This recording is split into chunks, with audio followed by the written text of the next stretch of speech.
రాచకొండలో అంతర్రాష్ట్ర డ్రగ్స్ ముఠా గుట్టును పోలీసులు రట్టు చేశారు. రాజమండ్రి నుంచి హైదరాబాద్ మీదుగా ఉత్తరప్రదేశ్కి అక్రమంగా గంజాయి తరలిస్తున్న ముగ్గురు నిందితులను ఎల్బీనగర్ ఎస్ఓటీ పోలీసులు అరెస్టు చేశారు. నిందితుల వద్ద నుంచి 360 కిలోల గంజాయి, 4 మొబైల్స్, ఒక కారును పోలీసులు స్వాధీనం చేసుకున్నారు.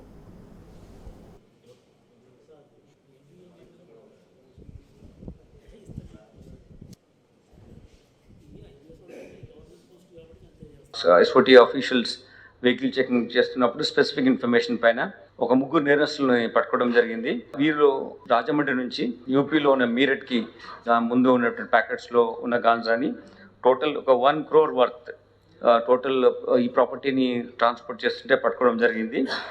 ఇంతకుముందు కూడా 4 సార్లు ఇలా తీసుకెళ్ళడం జరిగిందని మాకు సమాచారం ఉంది. వాళ్ళు మాట్లాడినప్పుడు ఇలా తీసుకెళ్ళడంతో వాళ్ళు కొన్ని ముందు ఒక పైలట్ ఐస్ కార్డ్ లాగా పెట్టుకొని కూడా చూస్తున్నారు. సో దట్ ఎక్కడ చెకింగ్ ఉందా లేదా అని చూసి ఆ విధంగా చేయడం జరుగుతుంది. అంతేకాకుండా కొన్ని టోల్ ప్లాజా దగ్గర ఉన్నటువంటి కొన్ని టెక్నికల్ ఇష్యూస్ను కూడా వాళ్ళు దాన్ని ట్యాంపర్ చేసే విధంగా, మిస్లీడ్ చేసే విధంగా కూడా క్రియేట్ చేస్తున్నారు.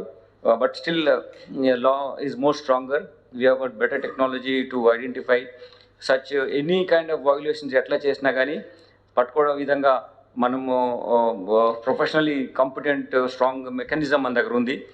అంతేకాకుండా ముఖ్యమంత్రి గారు కూడా ఈ విషయంలో గాంజా లాంటి కానీ ఎనీ మాదక ద్రవ్యాలు మన దగ్గర ఉండొద్దు అనేది ఒక స్ట్రాంగ్ మెసేజ్తో పాటు దాని తగ్గట్టుగా యాక్టివిటీ కూడా ఉండాలి అనే ఉద్దేశంతో ఎంటైర్ పోలీస్ యంత్రాంగం పనిచేస్తుంది.